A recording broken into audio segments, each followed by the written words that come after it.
여러분 안녕하십니까? 2월 14일 화요일 굿모닝 글로벌 시작합니다. 박명석입니다. 지난주까지 숨죽이던 시작이 살며시 고개를 들었습니다.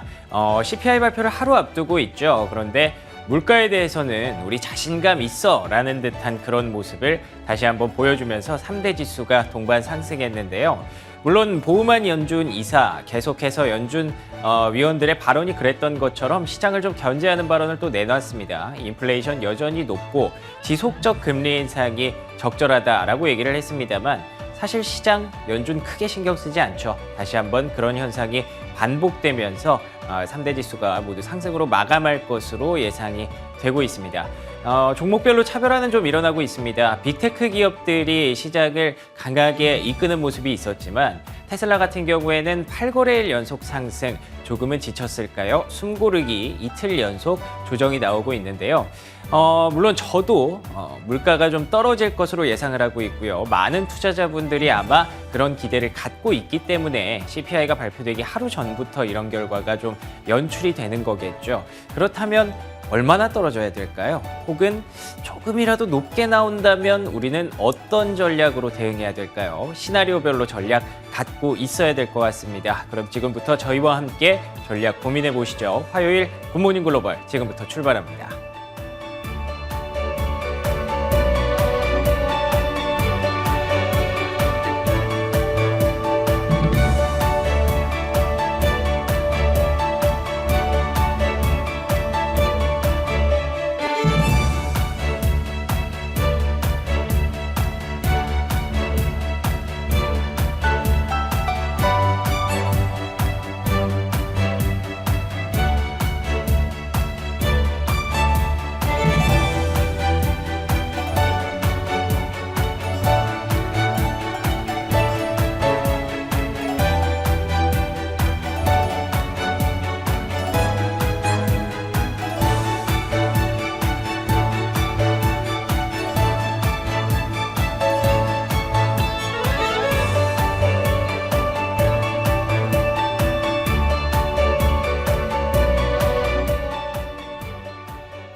간밤 시장에서 있었던 일들 조목조목 살펴보는 클로징벨 시간입니다. 김태수 미국 세무사님 화상으로 연결돼 있습니다. 세무사님 안녕하세요. 네, 안녕하세요. 네, 세무사님 간밤 시장 어떻게 보셨나요? 네, 지난주에 시장이 조금씩 다들 하락을 했습니다. 그러면서 이제 월요일 시작하면서 CPI 데이터 이번 주에 앞두고 있는 상황에서 조금 긍정적으로 예상이 되다 보니까 좀 반등하는 그런 모습들이 나왔고, 메타가 또 해고한다는 소식이 있었죠. 전체적으로 기술주들이 해고한다 그러면은 수익성 개선되겠구나 이렇게 평가가 되면서 좀 올라가는 모습입니다.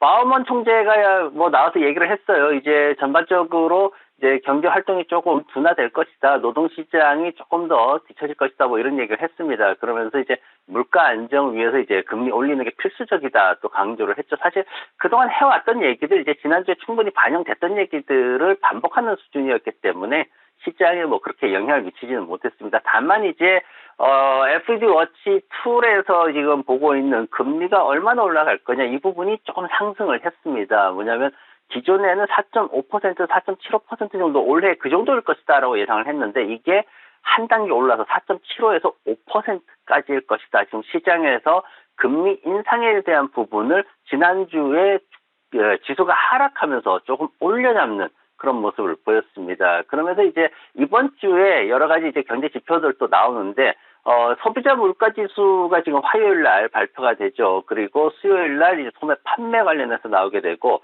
목요일 날 생산자 물가로 이렇게 쭉 띄어집니다. 이게 이제 오늘 밤이죠. 한국 시간으로 오늘 밤인데 이제 인플레이션 같은 경우에는 연간 기준으로 소폭 하락할 전망이에요. 근데 이게 월간 기준으로 보면 또 소폭 상승하는 그런 데이터가 나올 전망입니다. 소매 판매 같은 경우에는 이게 줄어들겠지만 전체적인 게 줄어들겠지만은 자동차와 가스를 제외하게 되면은 월간 기준으로 다시 상승할 것으로 1월 달에 상승한 것으로 그렇게 나올 예정이 있고요. 기업이 이제 상당히 부담을 느꼈던 생산자 물가가 있죠. 이 생산자 물가 같은 경우에는 목요일 시장에서 이제 좀 하락할 것으로 그렇게 전망이 되고 있습니다. 근데 이게 이제 시장이 굉장히 예민한 상황이에요. 그래서 월간 기준으로 추세를 어떻게 해석할 거냐, 아니면 연간 기준으로 추세를 어떻게 해석할 거냐, 이 부분이 당장 경기 침체라는 부분하고 맞물려서 시장의 심리가 움직이는 방향을 쉽게 단순하게 예측하기 어렵기 때문에 우리가 좀 예민하게 주목을 할 필요가 있겠습니다. 네, 간밤 시장 어떻게 흘러갔는지 말씀해 주셨는데요. 그럼 특징주들은 뭐가 있었는지 궁금합니다. 세무사님, 특징주들 뭐가 있었을까요? 네, 지난밤에 애플이 한 2% 가까이 올랐어요. 그리고 마이크로소프트도 3%대 상승 보였고, 에어비앤비가 7%대 강하게, 마지막에도 강하게 밀어 올리는 모습을 보였습니다. 장중에 5%, 2% 계속 있었는데, 막판에 더 밀어 올리는 모습을 보였습니다.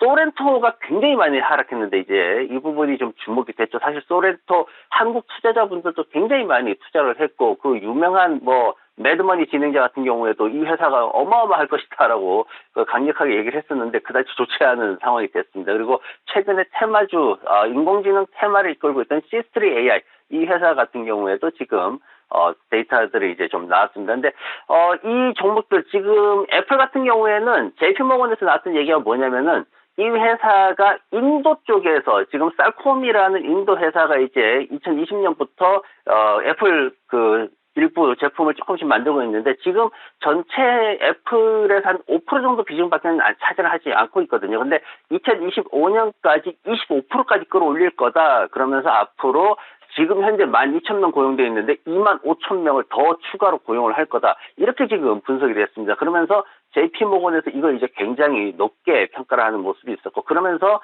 애플의 주가가 상승을 했습니다. 그리고 마이크로소프트 같은 경우에는 지금 스티플이라는 증권회사가 있는데 여기에서 앞으로 3년 동안 앞으로 이제 좀 어떤 인공지능 관련 분야 해가지고 애플, 구글의 알파벳 구글의 어떤 검색 능력 이런 것들을 시장 점유율을 상당히 훼손시킬 수 있다. 굉장히 도전적으로 훼손시킬 수 있다. 이렇게 지금 평가가 됐습니다. 그러면서 마이크로소프트가 계속해서 좋은 평가를 받고 있고요. 에어비앤비가 올해 성장 기대감이 굉장히 높아요. 지난주에도 한번 봤는데 여행에 대한 그런 기대감이 있어가지고 오늘도 좀 상승하는 모습을 보였고요. 소렌토가 지금 이제 그동안 코로나 치료제 이런 거 관련해가지고 굉장히 이슈가 많았는데 근데 최근에 이제 공매도나 이런 여러 가지 이슈가 있었고 그리고 차트 11 파산 신청까지 또 나오는 이런 상황이 되면서 50% 이상 크게 하락하는 모습을 보였습니다. 그리고 C3 AI 같은 경우에는 그동안 이제 테마가 많았죠. 그러면서 이 C3 AI 같은 경우에도 인공지능이 앞으로 이제 성과를 내려면 시간이 좀 필요하기 때문에 이번 주 시작하면서 조금 조정받는 모습을 보였습니다.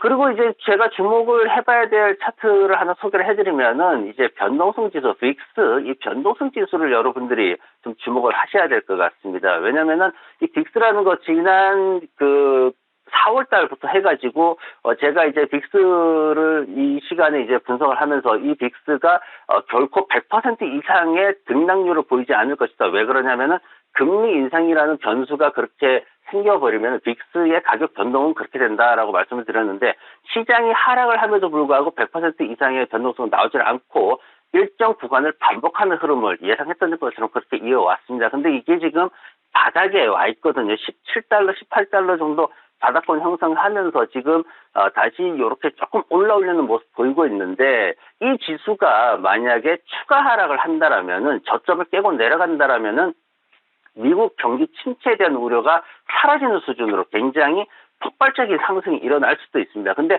현재로서는 기관에서 그렇게 분석하는 사람은 거의 없다라고 보시면 되고요.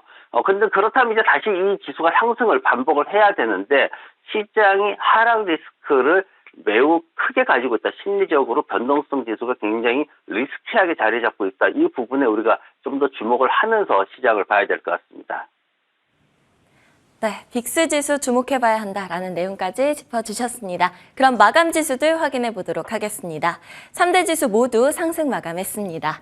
다우 지수가 1%, S&P 500이 약 1.15%, 나스닥도 1.48% 상승했는데요.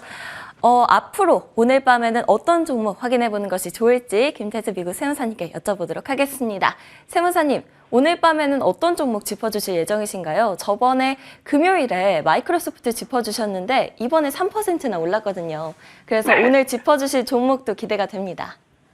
오늘은 제가 코카콜라 가져와 봤습니다. 사실 코카콜라라는 회사가 우리한테 굉장히 익숙하죠. 뭐 늘 마십니다. 거의 코카콜라 제품을 하루에 하나씩 정도 마시는 그런 생활을 하고 있는데 이미 회사 설립이 뭐 100년을 넘어서 이렇게 1886년에 설립이 됐는데 굉장히 크게 자리를 잡고 있는 글로벌한 그런 기업입니다. 지난 5년 동안 주가가 33% 상승을 했어요. 근데 이 부분이 사실 시장 수익률보다는 낮아요. 그럼에도 불구하고 사실 굉장히 미국 투자자분들은 이 종목에 대해서 집착하는 그런 경향들이 있습니다.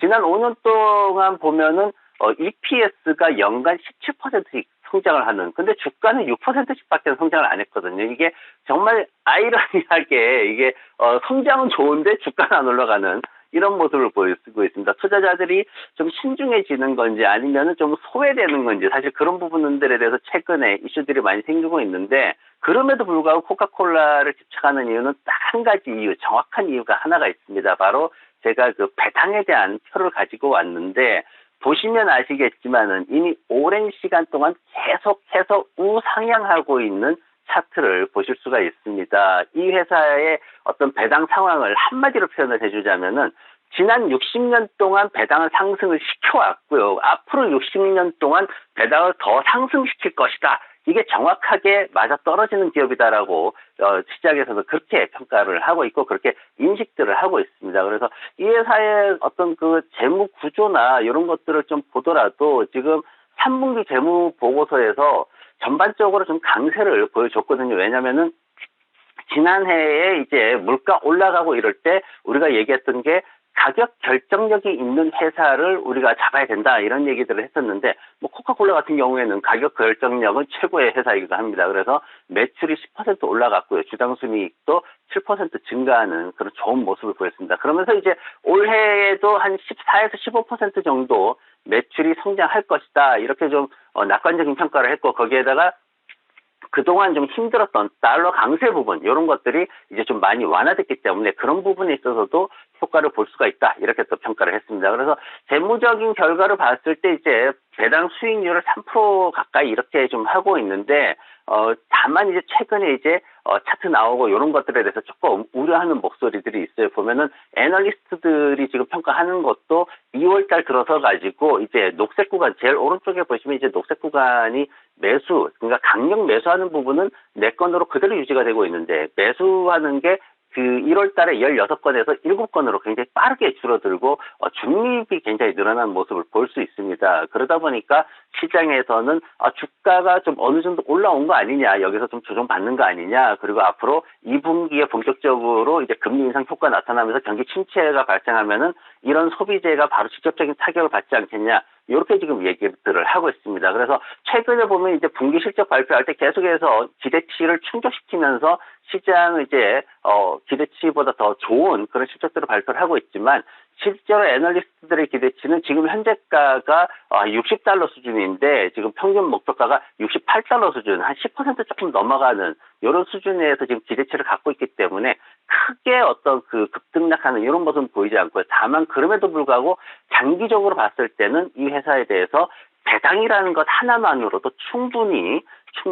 충분한 만족감을 줄 수 있는 장기 투자자들에게는 만족감을 줄 수 있다. 이렇게 평가가 되고 있습니다. 그래서 차트를 제가 한번 가져와 봤는데 이 차트 보실 때 이제 여러분들 차트 보는 방법이 사실 여러 가지가 있습니다. 그냥 HTS에서 나오는 거 단순히 그대로 보는 방법도 있지만은 저희처럼 이제 차트를 가지고 매매를 할 때는 여러 가지 방법이 있습니다. 뭐 색깔을 지운다든가 아니면 차트 자체를 아예 뒤집는다든가 아니면 뭐 여러 가지가 있는데 이 코카콜라 차트 같은 경우에는 제가 워낙 장기간 동안 안정된 흐름을 보이고 있기 때문에 금융 위기 구간하고 팬데믹 구간 이 두 구간의 변동성이 컸던 V자 패턴을 제가 삭제를 해서 붙였습니다. 그래서 그 구간을 삭제해서 붙여서 보면은 코카콜라라는 회사의 주가가 안정적으로 지속적으로 올라갔다라는 걸 우리가 볼 수가 있고요. 그러면서 지금 이제 그 어떤 상승에 대한 추세를 계속 유지하고 있다가 최근에 보면은 그 추세선을 깨고 살짝 내려오는 모습을 볼 수 있습니다. 그래서 하늘색으로 제가 이렇게 표시를 해놨는데 이 구간에서 우리가 흔히 알고 있는 그런 패턴이 딱 보이게 되죠. 그래서 이 패턴에서 과연 어떻게 우리 이 주가가 진행이 될 것인가 이 부분을 생각을 해야 되는데 전체적으로 봤을 때 보면은 상승 추세는 아직까지는 지속은 하고 있는데 좀 둔화되고 있다라는 거 그리고 최근 조정 기간이 조금 길어지고 있는 게 문제가 되고 있다라는 하는 부분, 이게 이제 우려를 낳고 있는 거고요. 그래서 경기 침체가 정말 발생하게 되면 지난 주말 동안에는 미국이 지금 경기 침체 안 오고 그냥 갈 것이다. 이제 과거에 1961년도 사례를 제가 설명을 드렸죠. 잠깐 이렇게 한쪽 부분에서 침체가 오고 노동시장은 그대로 유지가 되면서 그걸 그대로 상승시키는, 경제를 상승시키는 이런 상황이 있었다는 말씀을 드렸는데, 이런 부분에 대해서 지금 주말 동안 굉장히 많은 얘기들이 나왔어요. 그래서 충격이 안 올 것이다 이런 얘기가 있었는데, 그래도 지금 만약 침체 쪽으로 지금 의견이 크기 때문에 경기 침체가 오면서 모멘텀 부족이 좀 길어지게 되면은 차트 보시면은 54달러까지도 추가 하락을 예상을 할 수 있습니다. 그래서 지금 현재 차트로 봤을 때 반등이 나오려면은